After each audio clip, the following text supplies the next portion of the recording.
That's the lesson that you take from this. Don't ever, ever, ever give up on someone. When it comes down to it, it's a very difficult sport. I enjoy the people that are here. Thank you so much. You're so welcome.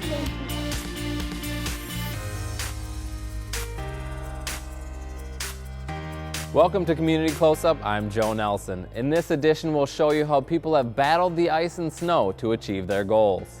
A group of men who have each seen their own set of challenges square off with sticks and stones, but it's all for fun. We go back 50 years to find out how a St. Patrick's Day blizzard opened a new chapter for the Coon Rapids community and changed one family forever. And we meet a Coon Rapids High School graduate who reached the highest point in North America, leaving his mark in history. But first, another former Cardinal is no stranger to ice and received a high honor of her own. Gopher hockey forward Rachael Bona is hoping to leave her name in the record books one more time this month.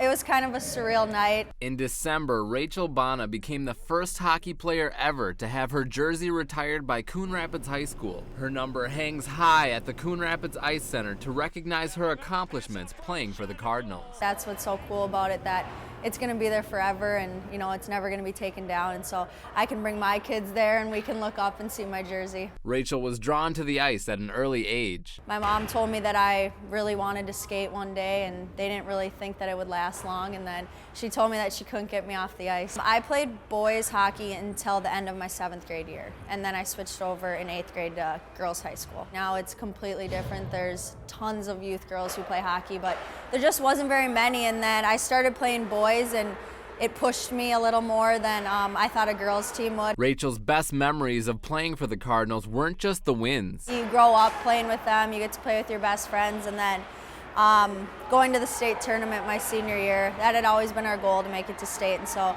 to finish like that was cool. A new coach her senior year offered an unexpected change. Just to have a class like that and a leader like Rachael, a player like Rachael, in your first year was pretty special. Into high school hockey, I always wanted to play college hockey. That was my goal. Here's Bona.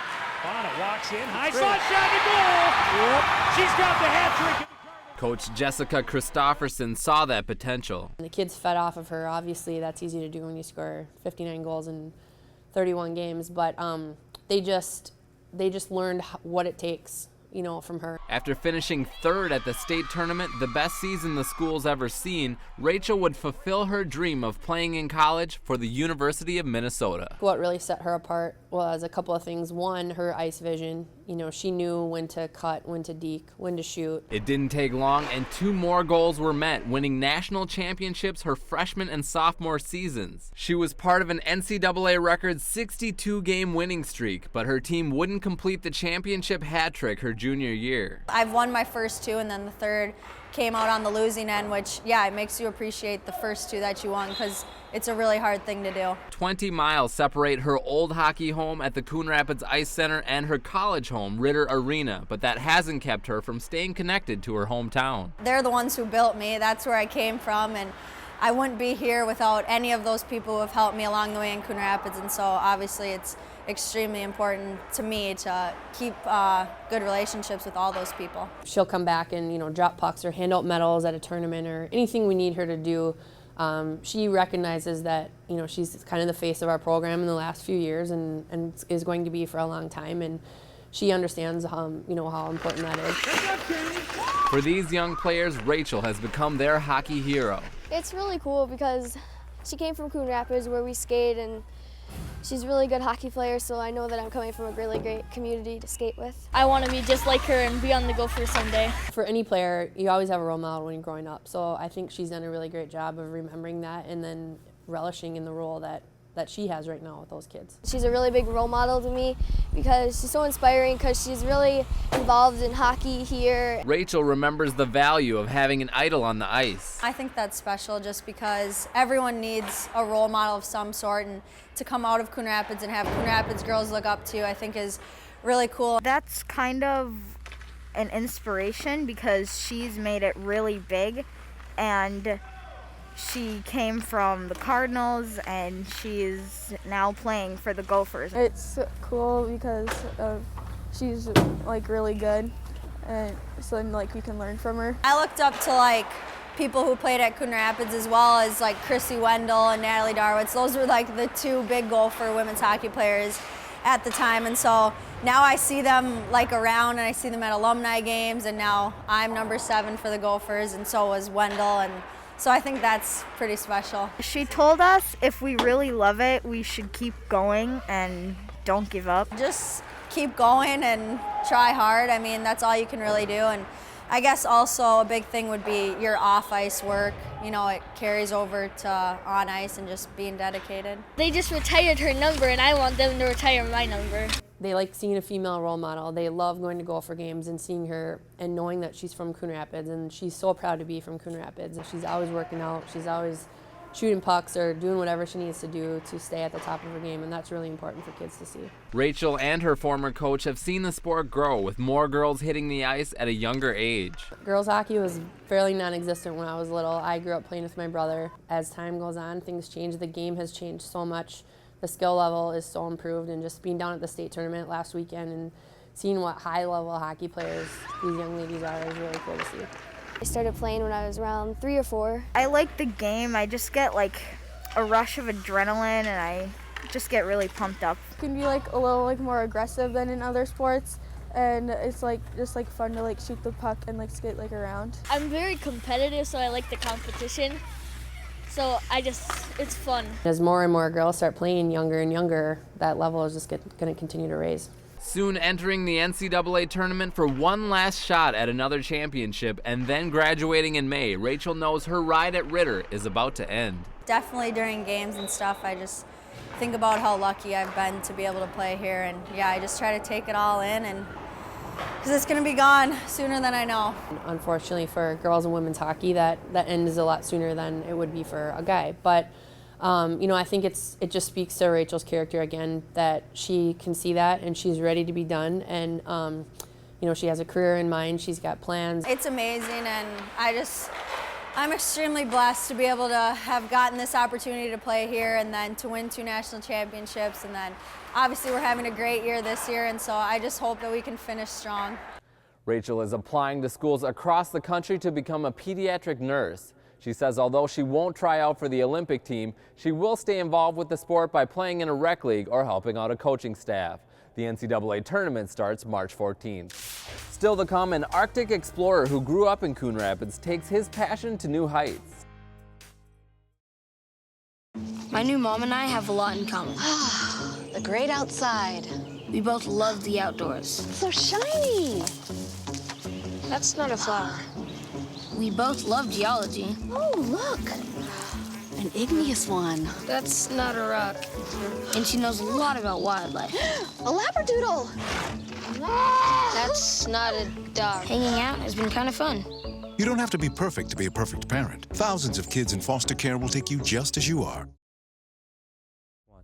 While many of us are ready for winter to end, one man embraces the cold. A Coon Rapids High School graduate recently became the first to ever climb Mount McKinley, also known as Denali, alone in January. Lonnie Dupree hopes his trek inspires others to keep reaching higher. I just feel like we got all our stuff together and there isn't a single thing I'd wish for. There's going to be plenty of things I'll wish for when I get back.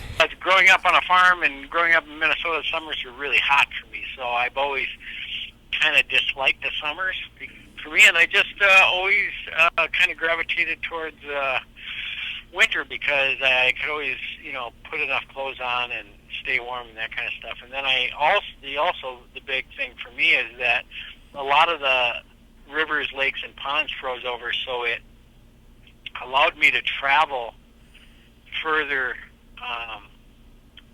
you know, travel a lot of the creeks and rivers and lakes, and then it just really opened my grounds for exploration as a kid.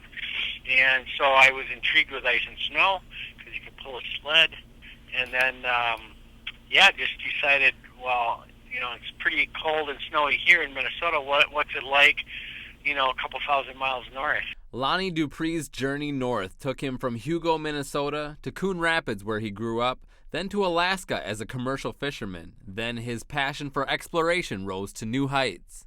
Climbing kind of came late in my career. I was a polar explorer first. After topping Mount Rainier and Denali during the summer, Dupree set a steep goal for himself. But then I went on to research that no one's ever done it January solo in the winter, so I decided to use my expertise that I've learned over the years traveling in the Arctic and apply it to the mountain. He knew scaling more than 20,000 feet in temperatures that plummet to 60 degrees below 0 Fahrenheit would be his biggest challenge yet. It's a mentally tough expedition because you're doing it by yourself. You're not roped in. You have to be very careful. No one's going to come rescue you if you fall into a crevice. So it's really a humongous commitment. But Dupree made that commitment and began his climb on December 18th. It was really super mentally difficult and physically difficult. It was equal. It was equally. I mean, there was days where you were pushing so hard that you mentally didn't know if you could keep doing it.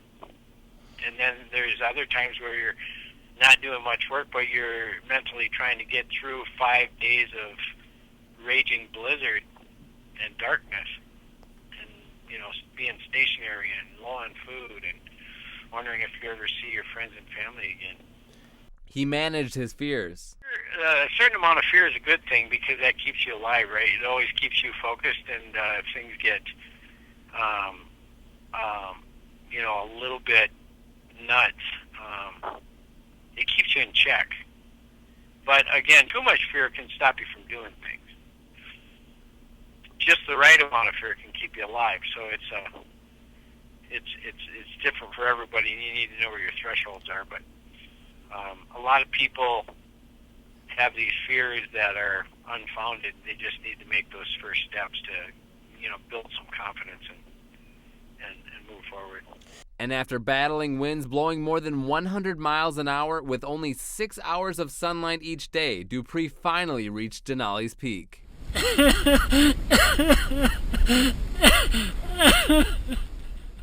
I got to the top of the mountain after 4 tries, and each one of those past 3, or, you know, after my 4th try I made it, but those past 3 tries, I mean, there was a lot of heartache and lots of money and a lot of time, a lot of energy, a lot of nearly getting killed.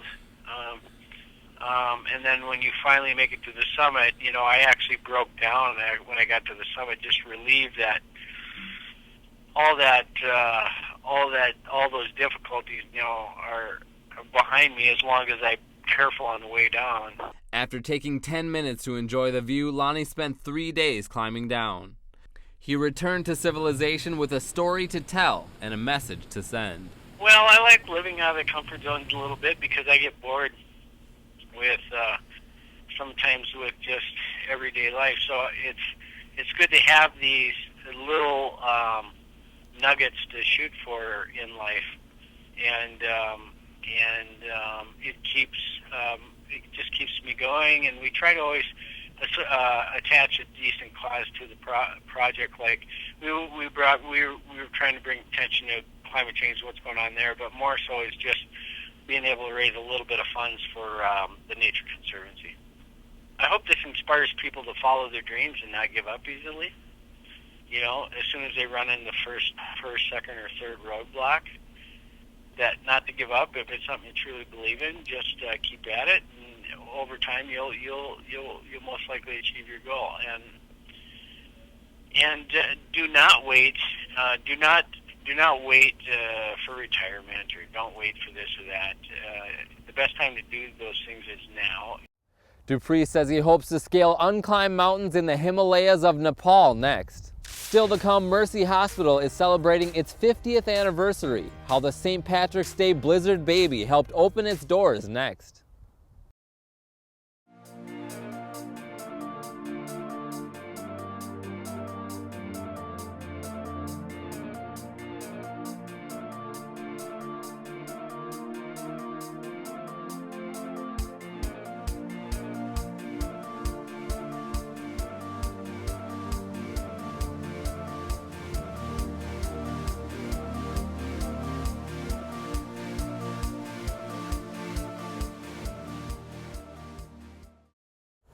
Getting to a hospital during an emergency can be difficult and dangerous, but one Coon Rapids family had to find a ride after midnight during the biggest blizzard of the year, all before their baby was born. 50 years later, this is how Mercy found Mercy. I've never been in a bigger storm, and I've never seen cold and snow that much. St. Patrick's Day of 1965 saw much more white than green. More than 11 inches of snow covered the streets of Coon Rapids. There was nothing moving on the roads at all except snowplows. We weren't supposed to be on the roads even. Coon Rapids police officer Butch Melton came home after work that night, but he and his wife Judy couldn't stay for long. We could not drive out of our driveway. The street here in the front of the house had so much snow in it that it was impassable.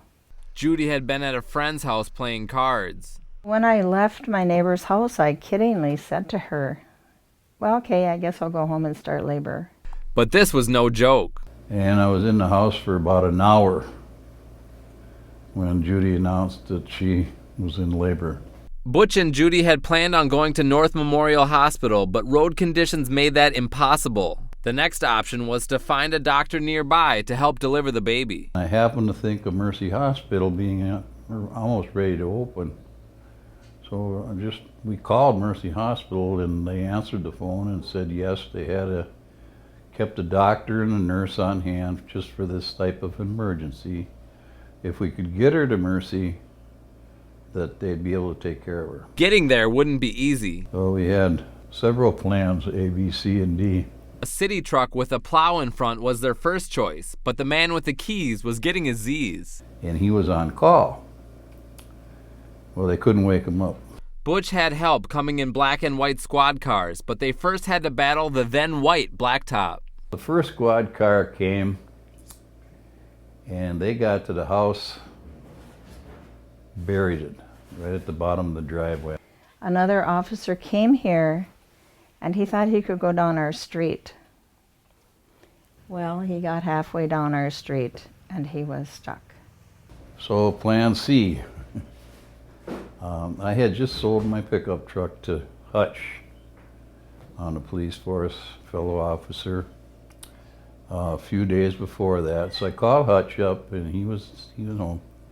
I asked him if he'd be able to throw some snow on the back end of that pickup truck and drive that over to our street, not getting too close, and see if he could walk into the house, and we'd walk her out to the pickup truck. In those days, every one of the officers, including myself, that were there had delivered babies before. So plan D would have been to have the baby right there at the house, but she wasn't going to hear of that. And we walked down 3 houses and got on the highway, and the only other vehicle was the snowplow. And I remember he had to use his hand to wipe the snow away from the windshield. It was 1 hour later that we arrived at their emergency room. That's how long it took us to get there, getting stuck, getting out. Tom Mattson, the administrator, was at the hospital to greet us, and Dr. Romero, and then 2 nurses. The Meltons made it to Mercy. I think it was 3:30 in the morning when we got there. She wasn't born until about 6:20 in the morning. And Mercy met them. And the nurse came in and said, Mrs. Melton, I hope you realize that we already have your baby's name picked out. Butch and Judy had picked out the name Janine for a baby girl, but that plan changed too. And we said, so what is the name? And she said, Mercy Patricia. And that's when it really first dawned on us. It was the first baby being born there. And I said, well, I'd agree to that, but Mercy's name has to end in an I rather than a Y. So it worked out beautifully that she became Mercy Janine. Mercy was born, we all got happy and celebrated. And of course, Hutch was Mercy's godfather. People ask about my name, so then I have to tell the story. Today, Mercy DeRusha still remembers how the community embraced her as their new hospital's first baby. It was really a major celebration. It was good news. It was special. It was unique. She got presents, and my goodness, she got all kinds of gifts. The family couldn't celebrate for long. Well, she had spinal meningitis when she was still a baby there. And I forget how old she was. I don't think she was a year old. Anyhow, we put her at Mercy Hospital. She was in a coma for 13 days. Actually, her little heart stopped, and the doctor injected adrenaline directly into her heart and got her heart going again. And she survived. But when it come time to take her home, I owed them more money than the insurance. The insurance wasn't very good for cops then. And so I went down to Tom Manson and says, I owe you. Told him I owe you $2,500. I'll have to work it off. So I started driving ambulance that night. And it took me 3 years, but I got the hospital paid back. Mercy Hospital soon saw its own challenges. May of 1965, there's several tornadoes that go through southern Anoka County across the metro area, but it's really where Mercy became known in the community because lots of people there were major tornadoes and lots of damage and entire neighborhoods just destroyed and people injured, and over 100 people, I think 115 or something like that, were treated at Mercy, and 20 or 25 of them had to stay there, and I think one person died at Mercy from injuries from the tornado. So it was a major event. Both Mercies recovered, and although they're not Irish, the two had reason to celebrate every St. Patrick's Day together. The first 10 years of Mercy's life, she had a birthday party there every year. I mean, when I was little, it was like, oh my gosh, I'm going to get a tricycle or something like that. I suppose it didn't dawn on me how big of a deal it was till I was older. Mercy was seen in parades and papers for years to come. Her connection grew even stronger when she gave birth to her own daughter at Mercy Hospital. I felt like I could understand what my mom had gone through because the news, it was a big story because now the hospital became generational. 50 years after battling the blizzard, Mercy's parents say they wouldn't have had it any other way. Mercy's name fits her very well. Mercy. I don't think I can. She has so much compassion for other people. Very proud to have been a part of it. Very proud. I'm very proud of my daughter. And I'm very proud of Mercy and how she's gone through the different things in her life, and it's hard to believe that she's going to be 50 years old. Just think how old that makes me. Although not all their memories over the past 5 decades there are good ones, Butch, Judy, and Mercy say they appreciate that special connection they'll always have with Mercy Hospital. Well, I love to tell the nurses there, you know who I am? I'm the father of Mercy. Whether they were good memories or bad memories, it was our family hospital. It was our generational hospital and still is to this day. It's been there for us. It's been there for the community. And it's kind of like half ours. Because there's Mercy, M-E-R-C-Y, and then there's Mercy, M-E-R-C-I. And it'll always stay that way. Mercy lives in Mound and has 2 children and 2 grandchildren of her own. Her parents have since divorced and remarried, but still go to Mercy Hospital. The hospital is planning on inviting them to their grand opening of their Mother Baby Center opening this summer. We want to thank Todd Mahan, the now former executive director of the Anoka County Historical Society, for his help and contributions to the show. In recent years, he's been a great resource in all aspects of local history and is using that knowledge covering a larger area in a new position with the Minnesota Historical Society, and we wish him all the best. Coming up, another Coon Rapids Cardinal sees a sports dream fulfilled, and we hit the ice one more time to see how a twist on an old game is bringing in new players.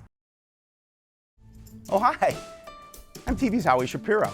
And when I'm not announcing CTN sports broadcasts with my sidekick Joe Yen, I'm watching all the other great programs on the CTN Studios YouTube page. There's news stories, great local events, and even full games. You can even watch on any smart device with a YouTube app. Whether that's your phone or a tablet, you can watch CTN's great programming wherever and whenever you want. You can even watch CTN's event coverage live. So no matter where you are, you can share in all the excitement. CTN Studios, building community through cable. Pretty much a good day for me would be people leaving their hands off of me. I'm always called names. Everywhere that I go, there's always someone calling me names, calling me gay. I've been choked, thrown up against a wall, punched. Nobody's ever tried to help me.